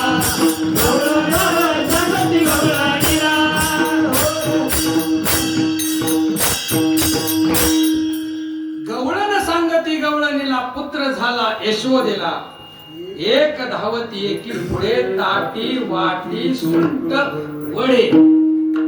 अहो ती नुसती बातमी सांगायची, आता ती बातमी तर कळणारच आहे, सगळ्याला कळणार आहे. पण त्या गवळणीला वाटत होतं की ती बातमी सगळ्याच्या आधी मी सांगावी इतरांना. म्हणून कशाची पळापळी कशाची पळापळी. अहो म्हणले यशोदेला मुलगा झालाय, म्हणले नंदराजाला मुलगा झालाय. मग तिनं तिथनच लगेच तिथनच पुढे लगेच दुसऱ्या घरी निघायचं. कोण ह्या आळीला, कोण त्या आळीला, कोण त्या गल्लीला, कोण एकाला, कोणी आमच्याच्या घरी. म्हणजे तुम्हाला काय कळालं का? काय काय काय अहो म्हणले यशोदेला मुलगा झाला. हा मग ते धावता धावता एक धावती एकी पुढे, ताटी वाटी. मग त्यातल्या आता एवढ्या काय काय मंडळी तर स्नान वगैरे करून म्हणजे मुलगा झाला अशी काय कोरडी बातमी सांगता म्हणते. मग अहो लगेच त्यांचं ताट घेतात, साखर वाटतात, सुंट वडे वाटतात, आणखी गोड बातमी सगळ्याला सांगत सुटतात. कारण सगळ्यात आनंद गोकुळीच्या सुखा अंत बाळ नाही लेका, बाळ कृष्णानंदा घरी आनंदल्या नरनारी. त्या गोकुळामध्ये कितीतरी दिवसाचा दुष्काळ होता. कशाचा? नंदराजाला मुलगा नव्हता, हा दुष्काळ होता. पण तो दुष्काळ सुकाळात गेला आणि सुख प्राप्त झालं. कारण बाळकृष्ण हा नंदाच्या घराला आहे. सगळ्या गोपिकांना आनंद झाला. आणि बाळकृष्ण गोपिका यशोदेच्या घरी बाळ जन्माला आलंय, नंदराजाच्या घरी मुलगा जन्माला आलाय. ही बातमी जेव्हा मथुरेत कळाली, मथुरेत तिकडे जी माया होती, ती माया त्या कंसानं गरगर गरगर गरगर फिरवण्याच्या याच्यामध्ये, आपटण्याच्या याच्यामध्ये ती माया हातातून निसटली, आकाशात गेली आणि कडकड कडकड कडकड अशी बीज चमकली आणि आवाज झाला, अरे कंसा, तू मला इथं मारून काय करतोस? तुला मी सहजासहजी तुझ्या हातून मारणारी नाही, पण तुला मारणारा हा गोकुळात वाढतो आहे. असं म्हटल्यानंतर कंसाचा थरकाप उडाला. तर कंसानं लगेच दुसऱ्या दिवशी मीटिंग घेतली. म्हणले आपला शत्रू गोकुळामध्ये जन्माला आलेला दिसतोय, आपला शत्रू त्या ठिकाणी वाढतोय, अशी आकाशवाणी झाली. त्यावेळेस आकाशवाणी होत होत्या. म्हणजे एखादी जी काय घडणारी घटना आहे, अशा घटना त्या ठिकाणी प्रकट केल्या जात होत्या. कंसाचा त्याच्यावरती विश्वास होता आणि कंसाने मीटिंग बोलवली. म्हणले कोण शत्रू गोकुळामध्ये जन्माला आलेला आहे, म्हणले मारून टाका. पण आता एवढं मोठं गोकुळ आहे, म्हणले एवढं मोठं नंदराजाचं राज्य आहे आणि कोणाला मारायचं? पुतना नावाची राक्षसीन पुढे आली. म्हणले कोण आहे, म्हणले गोपाळ, कोण गोकुळात, कोण आमच्या राजाचा, आमच्या कंस मामाचा, म्हणले कंसाचा कोण शत्रू आहे, त्याला मी सहज चुटकी दिशी मारून येते, म्हणले पुतना नावाची राक्षसीन. मग जरा कंस मामाला आधार वाटला. हा म्हणून तर आपण ही सगळी माणसं सांभाळले, तेव्हा कुठं कुठं कुठं कुठं उपयोग पडते ती. हा बर बर बर बर म्हणलं ठीक आहे, जा म्हणले जा. तू कशी जाते? नाही म्हणले आता तुम्ही काय सांगू नका, म्हणले मी जाते बरोबर, अहो कळून सुद्धा देत नाही तुमच्या शत्रूला कसं मारणार आहे ते. अहो ती पुतना नावाची राक्षसन आली, तिनं डोक्यात विचार आला मारायचं कुणाला, कोण आहे आमच्या कंसराजाचा दुश्मन, कोण जन्माला आलेला आहे. तिला काय उलगडा झाला नाही. तिनं काय केलं, जिथं गोकुळाची शिव चालू होते, सीमा चालू होते, तिथपासून इथं कोण जन्माला आले का 2-3 दिवसात? हो म्हणले आलेत की. हा आमच्या सुनबाई, आमची मुलगी डिलिव्हरी झाली म्हणले, मुलगा जन्माला आलाय. कधी? काल. हाच आमच्या राजाचा शत्रू आहे. उचललं त्याला, आपल्या स्थानाला लावलं, स्थानामध्ये विष भरून आली ती, त्याला मारून टाकलं. जसं जसं जसं जसं एक एक एक एक घरामध्ये नवीन जन्माला आलेली मुलं, त्या पुतनानं त्या सर्वांना स्तनपान केलं आणि एक एक एक एक एक एक मारून टाकलं. ही बातमी म्हणले बाळ, म्हणले कोणतरी आलतं म्हणले, त्याने स्तनपान केले म्हणले, बाळ झोपले. आता झोपले म्हणून लोक कशाला बघते, तास 2 तास कशाला बघते माणूस. पण ते उठानं म्हणल्यानंतर पाठीमागं कालवा व्हायला लागला. ते म्हणले बाळ गेलं, बाळ गेलं, त्याचं गेलं, याचं गेलं, याचं गेलं, याचं गेलं, आख्या आळे चाळे. त्या गोकुळामध्ये त्या दिवशी जन्मलेली, गोकुळ अष्टमीला जन्मलेली सगळी बालकं त्या पुतणीला काय करून टाकली, नष्ट करून टाकली, मारून टाकली. आणि नंदराजाच्या राज्यात म्हणजे इथं कोण जन्माला आलंय का? अहो ते भगवान श्रीकृष्ण झोपलेलं होतं, त्यानं लगेच मोठ्यानं रडायला सुरुवात केली. म्हणजे कोणते रडतंय म्हणले. म्हणले मग ते यशोदे मातेकडे गेले, म्हणले आम्ही स्वर्गातले देव आहेत, हा देव माणूस आहे म्हणले. अगदी नटून भेटून देवीच्या स्वरूपामध्ये आलेले होते. म्हणले आम्हाला त्या तुमच्या मुलाचं दर्शन घ्यायचंय, आम्हाला त्याच्याशी काय त्याच्याशी संवाद करायचा आहे. म्हणून त्या आमच्या बालकृष्णाकडे ती पुतना नावाची राक्षसीन गेली. आता पाहुणे घरी आली म्हणल्यानंतर तिचं काहीतरी चहा पाणी नाश्ता करण्यासाठी यशोदा माता आत घेतल्या. तिनं त्या पाण्यातनं बाळकृष्णाला काढलं आणि आपल्या स्थानाला लावलं. खूप लय विस्तारानं सांगता येतं, पण आता आपल्याकडे विस्तार थोडासा कमी, वेळ कमी असल्यामुळं स्थानाला लावलं. भगवंत वाट बघत होता, कारण स्तनाला लावायची इच्छा कोणाची होती, मला याला स्तनपान करायचंय ही इच्छा त्या पुतनाची तिच्या आधीच्या जन्मामध्ये तिच्या मनामध्ये आलेली होती. आमच्या बळीराजाची मुलगी रत्नमाला, ज्यावेळेस आमच्या भगवान वामनाचं आगमन बळीराजाच्या द्वारात झालं, त्या बळीराजाचं, त्या वामनाचं इतकं सुंदर असं बटू रूप बघितलं आणि बळीराजाच्या कन्येला वाटलं, मुलीला वाटलं, रत्नमालेला वाटलं की याला माझा मुलगा म्हणून याला मला स्तनपान करायची इच्छा आहे. भगवंतानं तिथंच सांगितलं, म्हणजे आता नाही. म्हणजे मग कधी? कृष्ण अवतारामध्ये तुझी इच्छा, म्हणजे तुम्ही मनामध्ये जरी इच्छा प्रकट केली तर ती भगवंताला समजत असते. मनामध्ये इच्छा प्रकट केलेली होती रत्नमालेनं, भगवंताने सांगितलं तुझं 100% तुझं काम करेल, म्हणजे काय अडचण नाही. ही स्थानामध्ये विष भरून आलती, भगवंतानं लगेच विष प्राशन करून टाकलं. भगवंतानं नुसतं विष प्राशन केलं नाही, तर त्या पुतनाचे पंचप्राण प्राशन केले. पंचप्राण प्राशन केल्यानंतर पुतनाचा जीव कासावीस झाला, पुतनाचा जीव तडफडायला लागला. ती मनुष्य रूपामध्ये, स्त्री रूपामध्ये त्या ठिकाणी आलेली होती आणि आता आपला प्राण चाललाय म्हटल्यानंतर तिनं घरातून बाहेर पळाली आणि आकाश मार्गाने ती मथुरेकडे निघून चालली आणि घराच्या बाहेर, राजवाड्याच्या बाहेर पडली की तिनं भलं मोठं असं राक्षसीचं रूप घेतलेलं होतं आणि आपल्या छातीवरती ते बालकृष्ण होता. यशोदा माता घरातून धावत पळत आली, म्हणले माझा बाळ, माझा बाळ, माझा बाळ. बाळ त्या राक्षसीने वरून घेऊन चालली आणि ती विवळत होती, वाचवा म्हणत होती, त्या भगवंताकडे प्रार्थना करत होती, पण भगवंताने तिला सोडलं नाही. तिचे पंचप्राण काढून घेतले आणि तिला सायुज्य मोक्ष दिला. दुष्टाला सुद्धा मोक्ष देणारा आमचा भगवंत असतो. बघा, दुष्टाला सुद्धा भगवंतानं कंसाला मोक्ष दिला. बघा, भगवंतानं रावणाला मोक्ष दिला, भगवंतानं कंस मामाला दिला, पुतनाला दिला, अनेक राक्षसांना मोक्ष दिला. भगवंत हा दुष्टांचा सुद्धा, कारण एकदा तो त्याच्यातून, त्या अवतारातून संपला की त्याचा दुष्टपणा नाहीसा होत असतो. हे भगवंताची शिकवण आहे, ही आपण आपल्या जीवनामध्ये अंगीकारायची असते. एखादा आपला शत्रू समजा मयत झाला की त्याचा दुष्टपणा त्या ठिकाणी नष्ट झाला. भगवंत त्याच्या शत्रूला मोक्ष देऊ शकतो. आपण सुद्धा आपला एकमेकाचा मनामध्ये असलेला कलह सुद्धा आपण नाहीसा करावा लागतो, ही आपल्याला संतांची शिकवण आहे. पुतनाला मोक्ष दिला, पुतना गेली आणि कंस मामाला कळालं की म्हणले आपण पाठवलेलं शस्त्र निष्फळ ठरलेलं आहे. म्हणले जर पुतना नावाची राक्षसीन जर या मुलानं मारली हे जर खरं असेल तर म्हणले आपला खराच शत्रू जन्माला आलाय. पुन्हा दुसरी मीटिंग बसवली. मग असे खूप खूप राक्षस त्या ठिकाणी पाठवली. प्रत्येकाचं नाव आता वर्णन करत नाही आणि प्रत्येकाला मारून टाकण्याचं काम भगवंताने केलं. महाबळपट्ट नावाचा ब्राह्मण त्या ठिकाणी ब्राह्मण वेशामध्ये, तो राक्षसच होता खरं, पण महाबळभट्ट म्हणून तो ब्राह्मणाच्या वेशात आला आणि ब्राह्मणाच्या वेशामध्ये येऊन यशोदा मातेला विनंती केली की म्हणले तुमच्या घरी बाळ जन्माला आले. हो, माझ्या घरी बाळ जन्माला आले आणि म्हणले या बाळाचं मला भविष्य सांगायचे. म्हणले पंचांग घेऊन आले. म्हणले पंचांग. आणि मग ते आता तिला वाटलं बरं झालं आमच्या बाळावरती खूप संकट आलेत म्हणले, आणि एक तर इतक्या दिवस नव्हतं आणि इतक्या दिवसातून झालं आणि आज संकट निर्माण होत आहेत. म्हणले बघा म्हणले पंचांगात काय निघतंय का. म्हणून त्यांनी पंचांग बघितलं. आता त्याला पंचांगातून काय सांगायचं होतं ते आधीच ठरलेलं होतं, कारण ते म्हणूनच आलता. म्हणले आपण मारून उपयोग नाही. म्हणले काटा काट्यानेच काढायचं. म्हणले त्यांची त्यांनाच मारायला हवं. म्हणले आपण असं वर्णन करू की त्या नंदराजानं आणि यशोदेनं त्यांच्या मुलाला मारून टाकलं पाहिजे. अशा पद्धतीचं म्हणले मी करून ते कंसाकडून आलेला होता आणि भविष्य सांगायला सुरुवात केली.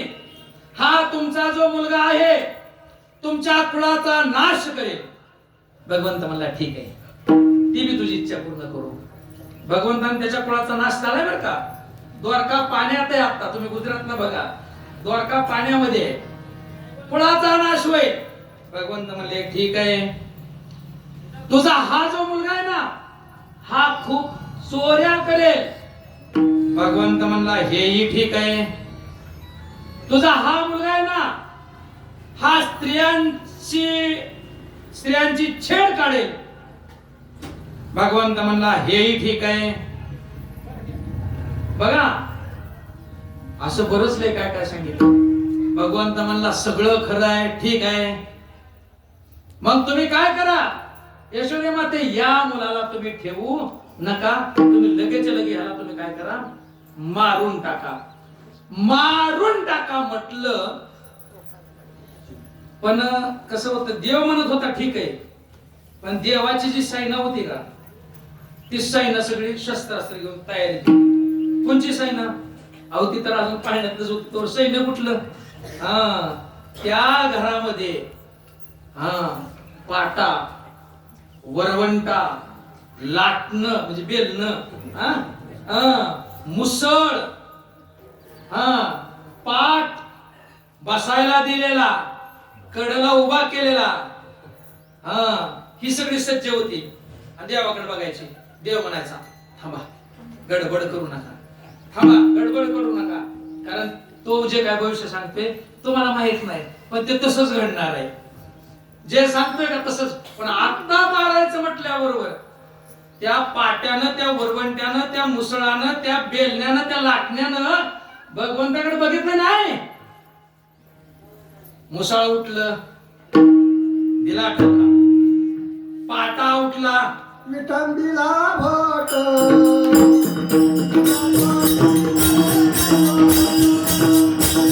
दिला पाटी वरती पाट.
ब्रह्म विषयामध्ये आलेला होता. ब्रह्म हत्येचं पातक आपल्या हातूनही घडलं नाही पाहिजे.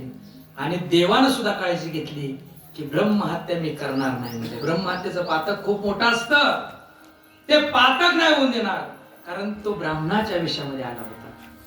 पण चुकीचं पंचांग सांगितल्यामुळं फक्त त्याची काय केली, विटंबना केली. विटंबिला भट दिला पाठीवरील पाट बेताळाच्या कडेला ठेवलेला पाट ओटला, पाठीवर ठोका टाकला. मग सगळंच आपल्याला मारायला लागले, आपलं सगळंच काहीतरी फजिता होते. म्हणून तो महाबळवट्ट नावाचा ब्राह्मण तिथून उठला आणि पळायला लागला. नुसतं मारलं नाही, त्याची विटंबना अशी झाली की पळता पळता त्याचं धोतर फिटलं. तसाच कुठे गेला, पंचांग हातातलं फाटून गेलं, पंचांग फाटले, धोतर फिटले. आणि कुठे गेला, डायरेक्ट नंदराजाच्या दरबारात गेला. त्याने तिथली परिस्थिती सांगितली. त्याने सांगितलं आता काय खरं नाही. असे अनेक जण राक्षस पाठवली, प्रत्येकाचा भगवंतानं नाश केला, वध केला. भगवंता थोडा थोडा मोठा होऊ लागला. पण यशोदा सावध झाली. यशोदा म्हणली आता जर अशी सारखी संकट यायला लागली तर आता आपण काय करू, कोणी काही येईना. म्हणले तुम्ही भगवंताला म्हणले तिकडे आतल्या खोलीत ठेवायचं, म्हणजे आयसीयू मध्ये ठेवायचं. आयसीयू मध्ये काय हजर नव्हतं भगवंत. म्हणजे कुणाला दर्शन घ्यायचंय का, लांब म्हणजे मुखदर्शन. आता जवळ काय कुणाला द्यायचं नाही, म्हणजे मुखदर्शन लांब. भगवंत म्हणला मी काय मुखदर्शनासाठी अवतार नाही घेतला. इथं मला सगळ्यांच्या गळ्यात पडायचे, हातात हात घालायचे, सवंगडी गोळा करायचे. भगवंत रडायला लागला. यशोदा माता गावातल्या कुणालाच, आता ते कसं असते माहितीये का, राजाचं पोरग होतं. राजाचं पोरग कसलं बी असू द्या, नक्ट असू द्या, काळा असू द्या, बेंद्रा असू द्या, शेंबडा असू द्या, पण गावातल्या सर्वसामान्य माणसं म्हणजे वा काय पोरगा आहे, बरोबर आहे का नाही. ते राजाच आहे ना. आवय हा तर राजाचा मुलगा होताच होता, पण हा प्रत्यक्ष भगवंत होता, मदनाला लाजवणारा होता. त्याच्यासारखा सुंदर दुसरा कुणी नव्हता. किती सुंदर. मग गावातल्या काय मुली असतील, गावातल्या काय गोपिका असतील, गावातल्या काय महिला असतील की त्यांना वाटायचं यशोदे मातेला 5 मिनिटं तरी नुसता एक सेल्फी काढूस तरी, सेल्फी फोटो. तुम्ही नाही का लहान बाळ घेतले की काढा फोटो, काढला की लगेच स्टेटसला दुसऱ्या मिनिटाला. गेलता वाटतं कुठतरी पाहुण्याच्या गावात, हो गेलतो. तसं प्रत्येक गोपिकाला वाटायचं की भगवंत माझ्याजवळ थोडा तरी असावं. पण यशोदा माता काय शब्द देत नव्हती. त्या गोपिकांना त्या भगवंताचा लळा लागला. त्या गोपिकांना त्या भगवंताचा लळा लागला म्हणण्यापेक्षा भगवंतानं त्यांना लळा लावला. त्या हातात भगवंताचे आहे, तुमच्या आमच्या काय हातात आहे. आता तुम्हाला याची गोडी लागली का देवानं तुमच्यामध्ये गोडी निर्माण केली, आपल्याला लागली का. आता बाई आपल्याला जर आपण जर ठरवलं आम्हाला गोडी, गोडी भरपूर आहे पण काय होते कामच सुटत नाही आमचं, आम्हाला काम आणि काय नाही, पण पाय दुखतात, आम काय व्याधी आहे. पण देवानं जर ठरवलं की याला याची गोडी लावायची, देवानं ठरवलं याला याची गोडी लावायची, तुमचं पाय दुखत नाही, तुमचं काम बुडत नाही. मी तर सांगतो तुम्हाला, जे जे परमार्थामध्ये येतील ना त्यांचं डबल काम पुढल्या आठवड्यात जर नाही झालं ना तर माझ्याकडनं पाकिट घेऊन जायचं.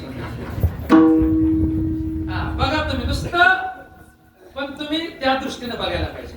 तुमचा 100% तुमचा फायदा झाल्याशिवाय राहणार नाही. फक्त तुम्ही सप्ताह सोडायचा नाही. 7 दिवस तुम्ही इथं दिले ना, 14 दिवसाची प्राप्ती तुम्हाला झाल्याशिवाय राहणार नाही. 14 काय किती दिवस, पुढचा सप्ताह येईपर्यंत प्राप्ती म्हणा की काय आपल्याला द्यायचं का घ्यायचंय, देवालाच द्यायचंय ना, आपल्या पदार्थ काय आपण देणार आहे. जे देणार आहे ते कुणाचं देणार आहे, आणि महादेवाचं देणार आहे आम्ही, दुसरं कुणाचं देणार नाही. शंभू महादेवाची कृपा आहे सगळ्यात महत्वाची, कारण त्याच्या हातात आहे कुणाला किती द्यायचं, काय करायचं ते, बरोबर आहे का. आणि नुसत्या पैशावर काहीच नाही हो, आपल्याला सगळं सुख, समाधान, आनंद, ह्या सगळ्या गोष्टी आपल्याला देव प्राप्त करतो. आणि त्या गोपिकांना त्या भगवंताला पाहिल्यानंतर समाधान मिळत होतं. पण देव काय करत होता, यशोदा माता त्या भगवंताला तिकडं भगवंताकडे कुणाला जाऊ देत नव्हती. मग देवानं काय केलं, असं जाऊ देत नाही का, मग भगवंत लागला रडायला. थोडं मोठं मोठं होत गेलं बरं का. आता जसं जसं घड्याळ पळत तसं तसं देव मोठा होत जातो. भगवंत रडायला लागला. मग त्याला दूध पाजलं, त्याला ती खुळखुळा वाजवला, त्याला ते आमक दाखवलं, त्याला तमक दाखवलं, त्याला बागुलबुवा दाखवला. सगळ्या नाना प्रकारचे त्या ठिकाणी काय केले, प्रयत्न केले. नाना परी समजाविते परी न राहे श्रीहरी. अनेक प्रकारची समजूत काढली, परंतु त्या ठिकाणी तो राहत नाही. मग देवाने तिकडं मिस कॉल दिलेला होता. कुठं, राधेच्या घरी. राधा तिथं नुसती आलेली होती. राधेला देवानं बघितलं की देव रडायचा थांबला, मुसमुसायला लागला. सगळा रडायचा नाही थांबला. मग यशोदा मातेला वाटलं लेकरू सकाळपासून रडतय, अनेक जण येऊन गेली, पण कुणाचा काय फरक पडला नाही. राधा आल्यानंतर देव थोडा रडायचा थांबला. म्हणून यशोदा मातेनं राधेला सांगितलं, राधे राधे राधे राधे श्याम सुंदर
खाया देते परीन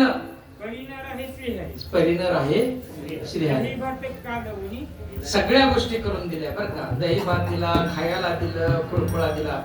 पण ज्या वेळेस राधेनं कृष्णाला जवळ घेतलं की रडायचं. असं एकदा झालं नाही, दुसऱ्या दिवशी बी तेच झालं. दुसरा दिवस उगवला की दिवस उगायला रडायला लागला. अरे मग काय, मग आता आपण एखादी गोष्ट, एखाद्या औषधानं समजा आपल्याला एखाद्या काय समजा दुखायला लागलं, काय लागलं, आजारी चक्कर यायला लागली, काय झालं, व्हायला लागलं, आपण एखादी गोष्ट केली की मग काय म्हणतो, अशा प्रकारचं करा म्हणजे मग ते आपल्याला ते नीट होते. मग काय केलं राहत नाही म्हणजे, त्या राधेला बोलवा. राधेला बोलवा, नुसता आवाज ऐकला तरी देव रडायचं थांबायचा. राधा आल्यानंतर तर देव तास दोन तास रडत होता, मुसमुसत होता, रडून रडून लाल झालता. असं तर कुठं दिसतच नव्हतं. अहो त्या दोघांचा असा संवाद चालायचा जसं काय बाळ म्हणजे नुसतं आनंदातच. त्या राधेचा इतका लळा त्या भगवंताला लागला. मग ती राधा काय करायला लागली, त्या भगवंताला घेऊन खेळायला जाऊ लागली. मग आता ते जाऊ दे म्हणले, कुठे आहे, राधे सोबत आहे. कुठे आहे कृष्ण, राधे सोबत आहे. कुठे गेला कृष्ण, राधे सोबत आहे. अहो कुठे दिसला का कृष्ण, वो आहे म्हणले राधेच्या घरी आहे. इतका लळा त्या राधेचा त्या भगवंताला लागला. त्या भगवंताला लळा लागल्यानंतर भगवंत म्हणला, आता तिला बी वाटायला लागलं ना की ती बी राधा होती बरं का, तिला वाटायला लागलं देव आपल्याशिवाय राहतच नाही. देव म्हणला हिला बी नमुना थोडासा दाखवू म्हणले, चुटका नाही म्हणले, थोडासा चुटका दाखवू. मग तिनं राधेनं तिच्या घरी त्या भगवंताला घेऊन गेले. त्या भगवंताला तिथं त्यानं दोघांचा संवाद, आता ते लहान बाळ होते एकदम, संवाद चालू केला. आणि राधेच्या मनामध्ये विचार आला की हा देव जर माझ्या एवढा असता तर मी ज्याच्या बरोबर लग्न केलंय का त्याच्या बरोबर मी लग्न केलं नसतं, मी याच्या बरोबर लग्न केलं असतं. देव म्हणला तथास्तु, बाकीच्यांना 2-2, 3-3 जन्म घ्यावा लागतात. म्हणजे रत्नमालेला पुढचा जन्म घ्यावा लागला दूध पाजायसाठी. पण देव म्हणला तथास्तु, इथंच लगेच देव लगेच मोठा झाला. आणि ते देव आहे, त्याला मोठा व्हायला आणि बारका व्हायला काय लागतंय काय सांगा तुम्ही. देव लगेच मोठा झाला. दोघांचा संवाद चालू झाला. देव म्हणला नुसतं आता नाही, आता खरी तुझी मजा बघ. तिकडून दरवाजावरती आवाज दिला. तिच्या नवऱ्यानं, राधेच्या नवऱ्यानं आवाज दिला, ए राधा, मी आलोय बघ, उघड दरवाजा. देवा, माझे पती आलेत, बारकावू बारकावू. देव म्हणला मला मोठं व्हायचं औषध, मला मोठा व्हायचा मंत्र आहे, पण बारका व्हायचा मंत्र आता माझ्याकडे नाही. मग हा बाबा आता नवीनच दिसतो, ह्याला कोणी आधी बघितलं बी नाही. आता ही फजिता म्हणजे आपली झाल्याशिवाय राहणार नाही. देव म्हणला आता मी बारका होऊ शकत नाही. देवा, माझे पती आलेले आहेत, तुझ्या बरोबर जर मला बघितलं तर इथं मला मारल्याशिवाय असं कोणी करू नका बरं का.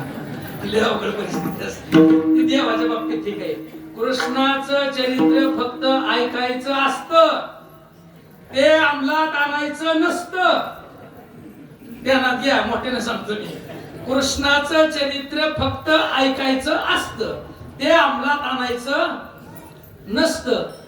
प्रभू रामचंद्राचं चरित्र नुसतं ऐकायचं नाही, तर ते 100% आचरणात आणायचं. बरोबर, एवढं लक्षात ठेवा. देव म्हणला आता नवरा म्हणला, लोक एवढे वेळ म्हणले, किती हाका मारून कशाला कोरड पडली. वाजवला दरवाजा. राधेनं डोळे मिटले आणि दरवाजा उघडला. काय सुद्धा नाही. आता तुला काय मारायचे मारा, पण आता कृष्ण आहे, वासुदेव आहे, आपला आता संपलंय. म्हणून राधेनं डोळेच उघडले नाहीत. म्हणले ही बारकं बाळ कुणाच आणलंय, असं तिचा पती म्हटला. किती ना त्याच्याकडे बघितलं म्हणजे बाळ झालं. देवा, किती रे तुझी लीला. राधेला मोहित केलं, राधेची इच्छा पूर्ण केली. मग राधेला मोहित केल्यानंतर बाकीच्या गवळणीला वाटलं काय देव काय नुसता राधेसाठी झालाय काय, आमच्यासाठी सुद्धा आहे. मग सगळ्या गोपिका यायच्या, त्याचा गाल गुचका घेत होत्या, त्याला खेळवायच्या, अंगा खांद्यावर खेळवायच्या, त्याला खायला लोणी द्यायच्या, दही द्यायच्या. आणि त्या गोपिका त्या गोकुळातून आपल्या डोक्यावरती माठ घेऊन त्या मथुरेला दही, दूध, ताक विकायला जात होत्या. पण वाटेला जाताना जर तो गोपाळ कृष्ण बघितला तर आपल्या डोक्यावरती काय त्यांच्या लक्षात राहत नव्हतं. आणि त्या बाजारात जात होत्या, आणि बाजारात गेल्यानंतर कुणी दही घ्या, कुणी ताक घ्या, कुणी दूध घ्या हे न म्हणता त्या काय म्हणत होत्या, कोणी गोविंद घ्या, कोणी दामोदर घ्या.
ह्याच्यातली गोकुळातली गोपी काय म्हणले आणि काय म्हणते ती, कोणी गोरस घ्या, दही घ्या म्हणत नाही, मग दामोदर घ्या, कोणी गोविंद घ्या असं म्हणल्यानंतर म्हणले ही न टाकताच बोलली. म्हणले गाड्या हिला टाकायच्या आधीच म्हणली नका म्हणले, बोलली म्हणले, बोलली येड लागले येड. त्या गोपिकांना येड लागलं. आणि खरंच येड लागलं होतं. कुणाचं लागलं होतं? त्या भगवान श्रीकृष्णाचं येड लागलं होतं. आपल्याला सुद्धा येड लागलंय ना, म्हणून बाकीचं काय आठवत नाही आपल्याला. त्या गोपिकांना येड लागलं होतं. गोपाळ म्हणला नुसतं येड लावत नाही म्हणला, अजून पुढे लय काय काय काय काय आहे म्हणला. मग त्या जशी राधेची गोपाळानं थोडीशी मस्ती केली, तशी सगळ्या गवळणीची मस्ती केली आणि सगळ्यांची खोड्या काढू लागला तो. हळूहळू हळूहळू सगळ्या गोपिका यशोदा मातेकडे यायचा. यशोदा तुझा मुलगा खूप चांगला आहे, आम्हाला त्याच्याशिवाय करमत नाही, पण बारीक बारीक खोड्या करते. आमचं पोरगं खोड्या करते, आमचं पोरगं नाही खोड्या करत. तुझ्याच पोरानं खोड्या केल्या असेल. नको करू माझ्या बाबा, बाबा,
यशोदेला बी खात्री वाटली आणि तिने सांगितलं, खोड्या नको करू माझे बाबा. हे बाबा, तुझं सगळं खरं आहे, तुझं आम्ही सगळं ऐकतोय, पण खोड्या काय करू नको की बाबा. तू खात्री वाटली गोपिकांना. खोड्यात करतोय बरं का, आपलंच पोरग आहे. खोड्या करतोय ती पोरग कुणाचं आहे? आपलंच आहे. आता गोपाळाच्या खोड्या काय साध्या होते का? कुणाचं माठ फोडायचं, एखाद्या गोपिकेच्या सुनेला तिच्या काहीतरी मस्ती करायची, म्हणजे तिच्या घरातलं माठ, तिच्या घरातलं लोणी सगळं खाऊन टाकायचं आणि जाता जाता त्या सुनेच्या तोंडाला पुसायचं जाता. आणि सासूला सांगायचं, त्या सुनेच्या सासूला सांगायचं, बघे माझ्यावर नाव घेतील, तुझी सून सगळं ते लोणी खाल्ले. मग सासून लगेच उठायचं, पळत पळत जाऊन सुने तोंड बघायचं. मग सून आता तोंडाला लोणी लागल्यावर सून काय करणार? पुसणार. हा म्हणले, मी त्या लेकरावाळा घेतला की म्हणले, किती लेकरू गुन्हे बघा म्हणले. लेकरावाळा घेतला आणि आमच्या सुनेच्या सून, आमची सूनच म्हणले कुंपणच शेत खायला लागले म्हणले, आमची सून बाय खाते. मग हे जेव्हा कळालं तर सगळ्याला, कोणाला सोडलं नाही. सासूला सोडलं नाही, सुनाला सोडलं नाही, घरच्या नवऱ्याला सोडलं नाही, एकाला सोडलं नाही. सगळ्यांची मस्ती, सगळ्यांची टिंगल गोपाळानं करायला, भगवान श्रीकृष्णा करायला सुरुवात केली. आणि हे ज्या वेळेस त्या यशोदेच्या लक्षात आलं, त्यावेळेस यशोदे म्हणली, ही लयच किरकिर करताय म्हणले. आणि ते म्हणले का, घरात सुद्धा ते नीट राहत नव्हतं. घरात सुद्धा धडपड कुठं इकडलं पोटापाड, तिकडलं काय भांडे आपट असलं करत होतं. म्हणून गोपाळ यशोदेच्या एकदा डोक्यात आलं, म्हणले लय किरकिर करताय बघा, आता तुम्ही घरी एकटाच स्वयंपाक करताय असं लक्षात घ्या. आणि तुमचं बाळ आता काय ते नवीन यंत्र आले, तिथे ह्याच्यात टाकते, तिथे ह्याच्यात कुठे बी येते फिरून, त्याला काय अडचण, त्याला काय राहत नाही, ते पडत बी नाही, ही होत नाही त्याला. आता बरंच काय आले, कोंडायचं बी काय आलेले. पण जुन्या काळामध्ये बघा तुम्ही, जर बाळ इकडे तिकडे फिरणे म्हणून तुम्ही काय करत होता? एक दाव असायचं, त्या दावत एका खांबाला बांधलेला असायचं आणि ते बाळाच्या पायाला बांधलेलं असायचं. तसं यशोदेने त्या उखळाला, त्या भगवंताला बांधलं. बांधा उखळ आला याला, बांधा उखळ आला, नंदाचा पोर याला, बांधा उखळाला, उखळाला बांधलं. त्यानं नुसतं बांधलं नाही, ते उकाळच ओढलं. दारात दोन जय आणि विजय नावाचे जे स्वर्गातले होते, ती दोघ जण तिथं वृक्षाच्या रूपामध्ये होते. ते वृक्ष पाडले आणि त्यांना सुद्धा मुक्ती दिली. म्हणजे बरेच प्रयत्न केले, पण लेकरू काय ऐकत नाही. मग आता लेकरू लयच किरकिर करायला लागले. मग आम्हाला फोन येतात, सर 2.5 वर्षाचं झाले, 2.5. म्हणलं आमच्याकडे 2.5 नाही. म्हणलं खरं शाळेत घालायचं असेल तर 6 वर्ष लागतात. पण 2-3 वर्ष आमचा बी बऱ्यापैकी होते बिझनेस, म्हणलं पटवू द्या. 3 वर्ष झाले की येऊ द्या. पुन्हा नर्सरी आहे, पुन्हा ज्युनियर केजी आहे, सिनियर केजी आहे. 2.5-3 वर्ष पालक म्हणते ती बरं झालं, जाऊ द्या शाळेमध्ये. उद्याच्याला सुट्टी आहे की सर, कशाला सुट्टी आता का? लेकरू घरी लयच ताप देते, जाऊ द्या. मग लेकरू तुम्हाला ताप देते, आम्हाला नाही व्हाय ताप देत लेकरू. म्हणजे तुम्हाला एकटं लेकरू ताप देते, आम्ही किती सांभाळावे सांगा बरं.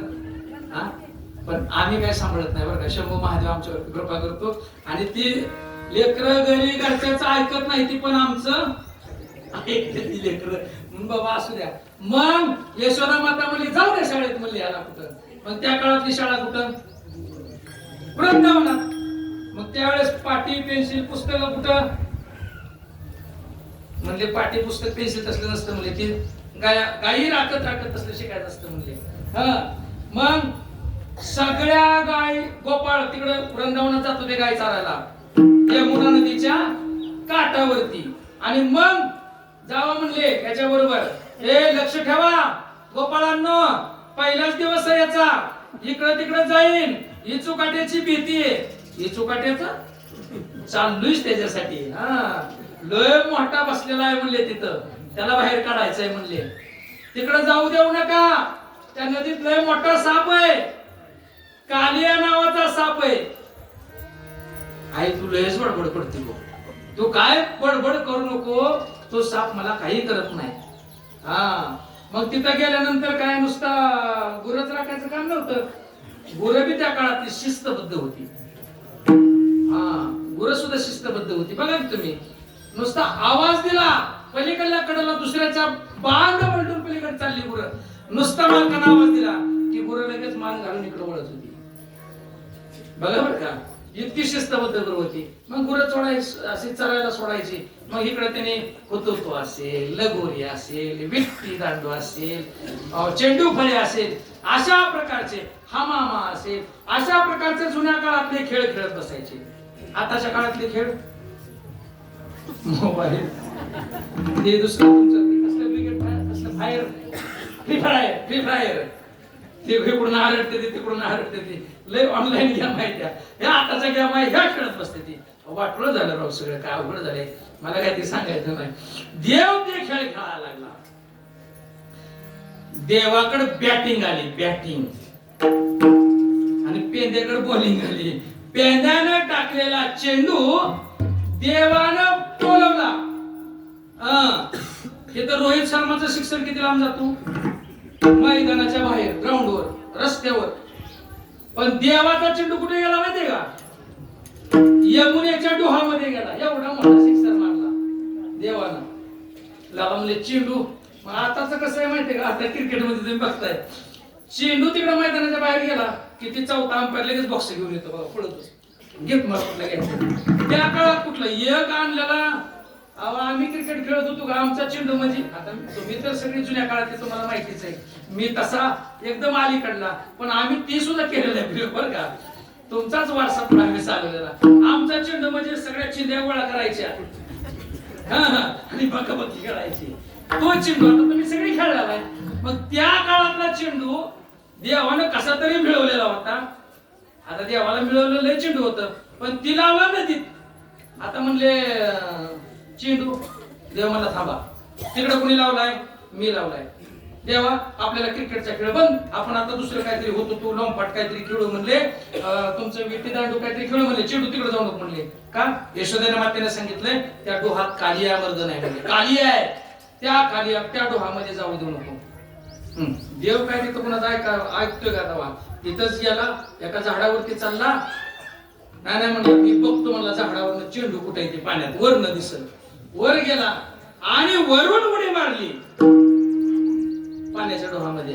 बुडला तसा खाली कालियाच्या जवळ गेला. कालिया झोपला होता. कालियाच्या 2 बायका तिथं होत्या. त्याचं सगळं गेल्याबरोबर त्या कालिया बरोबर युद्ध चालू केलं. इकडे गोपाळ म्हणले कृष्ण पडला, कृष्ण पडला, कृष्ण बुडाला, कृष्ण यमुना डोई बुडाला. यशोदा नद्याला बातमी सांगायला गेली. यशोदा माता धावत पळत आली, रडायला लागली, डोकं आपटायला लागली, डोकं फोडून घ्यायला लागली. म्हणजे ते मला काळजी करू नका. तिथं घनघोर असं युद्ध कालिया बरोबर झालं.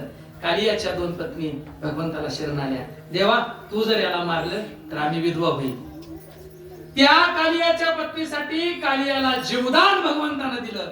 म्हणले, कालिया, इथं आमचे गोपाळ, इथं आमच्या सगळ्या गायी इथं पाणी प्यायला येतात आणि तुझ्या विषामुळे त्यांना बाधा निर्माण होते. मग तू इथं राहू नको, तू लांब तिकडे जा बरं, जिथं माणसं नाही तिकडे जा बरं. तू कालियाला तिथून हुसकून लावलं आणि नुसता देव वरती आला नाही तर कालियावरती आला. कालिया आणि कालियाच्या मस्तकावरती भगवंत नाचत होता, बासरी वाजवत होता. यशोदा मातेनं बघितलं, म्हणजे हे तर आज अजबच आम्ही पाहतोय. आणि हे सगळं बघितल्यानंतर सगळ्यांना धीर आला आणि त्या कालियाला पाठवलं. तो भगवंत बाहेर आला आणि मग सांगितलं, अरे बाबा, तू असलं काय केलं? म्हणले, आई तू काळजी करू नको, गोपाळांना तुम्ही काळजी करू नका. देवा म्हणले, आता तू एवढा मोठा कालियाच्या मस्तकावरती तू जर बासरी वाजवत जर तू वरती आलाय तर आता आम्हाला खात्री पटली की तुझ्या संगतीत आम्ही राहिलोय. आता आम्हाला कुठल्याही प्रकारची चिंता करण्याची कारण नाही. देवा, आमच्या सगळ्या चिंता मिटलेल्या आहेत. याची चिंता आहे की 12:30ला सांगितलं होतं तुम्ही 10 मिनिटं हाणली की, पण सगळं आमचं खरं आहे. पण याची चिंता आम्हाला लागली ना देवा. म्हणजे मी इथं सांगत ना, इथं 12:30 वाजले काय, मी तिथलं सांगतोय. ते सगळे गोपाळ म्हणले, देवा 12:30 वाजले, आपलं ठरलं होतं ना 12:30 वाजता बसायचे. पण तिला बसू की चला वाढा म्हणले. मग तिथं पात्र वाढलं, सगळे अशा पंक्ती झाल्या. मग आपली लोक कुठं खाली बस, कुठं वर बस, आमकीकडे बस, तमकीकडे बस. देवानं लगेच मला मोठा डबा आणलेला होता पंचपक्वान्नाचा. 2-4 पिशव्या होत्या. इकडं लाडू, इकडं बुंदी, इकडं पोळी, इकडं वरण भात. अहो, पंचपक्वान्न म्हणा की आता किती नावं घेईल तेवढी तोंडाला पाणी सुटेल. तेवढी नावं त्या एवढे पदार्थ त्या भगवंतानं आणले आणि भलं मोठं असं हाताला टाकलं आणि भगवंत राजासारखा जेवायला तिथं बसला. पेंड्याला खटकलं. पेंड्या म्हणला, देवा, का रे बाबा, तू श्रीमंताचा आहे म्हणून तिकडे बसला का? का रे बाबा, तू राजाचा पोरगा म्हणून तिकडे बसला का? कारण गोपाळांनी जे डबा आणलं होतं का, रात्रीचा भात शिल्लक राहिलेला, रात्रीच्या चपात्या शिल्लक राहिलेल्या वाळलेल्या, कुणाच्या 2-2 दिवसाच्या होत्या, मोडून असं तुकडं करून आणलेलं होतं. कुणी तुकडं करून आणलं होतं, शिळ्या भाकरीचं मिक्सर मध्ये घालून असलं कुणी आणलं होतं. कुणाचं साधी आमटी होती, त्याला काही तिखट नव्हतं, मीठ नव्हतं, जसं असं तसं होतं. देवा, का रे बाबा, आमच्या डब्यातली भाकरी देणारा तूच आहे, तुझ्या ताटात वाढून घेणारा सुद्धा तूच आहे. हा फरक का? देवा, तुझी घोंगडी चांगली, आम्हासी का दिली वागुली. देवा, तुझी घोंगडी चांगली, आम्हासी का दिली वागुली. म्हणजे तुझी परिस्थिती तशी, आमची परिस्थिती अशी का? देवाच्या चुकलंच लक्षात आली. देव म्हणला, बर तुम्ही म्हणताय तसं, मग काय करायचं? म्हणजे मोठं पातेलं आणा म्हणलं इकडं बाईकडनं, आमच्या पठाण बाई शरपू बाईकडनं पातेलं आणलं मोठं. मग ठेवा इथं. ठेवलं. आता आमच्या मंडळीने इथं सगळं इथून फिरून मधून कसं आहे हे चुरमुरं गोळा केलं बघा. आम्ही आणलेलं तसंच आहे. त्या चुरमुऱ्यामध्ये या सर्वांनी आणलेलं चुरमुरं मिसळलं. मग काय झालं? काला झाला. हे चुरमुरं म्हणून चुरमुरं राहिलं नाही तर हा झाला काला. त्या लाह्या झाल्या. लाह्या त्या काय झाल्या? लाह्या झाल्या. आणि गोपाळानं काय केलं? हे सगळं सगळ्याच आणलेलं एकत्र केलं आणि सगळं मिसळलं. मग कुणाचं शिळ, कुणाचं ताज, कुणाचं पंचपक्वान्न, कुणाचं काय राहिलं नाही. आणि मग तो गोपाळाने त्या ठिकाणी काला केला. पण हा काला ज्या महात्म्यानं आम्हाला दिला, ज्या साधू संतांनी आम्हाला दिला, त्या संतांचं मोठ्या प्रेमानं भजन. ज्ञानेश्वर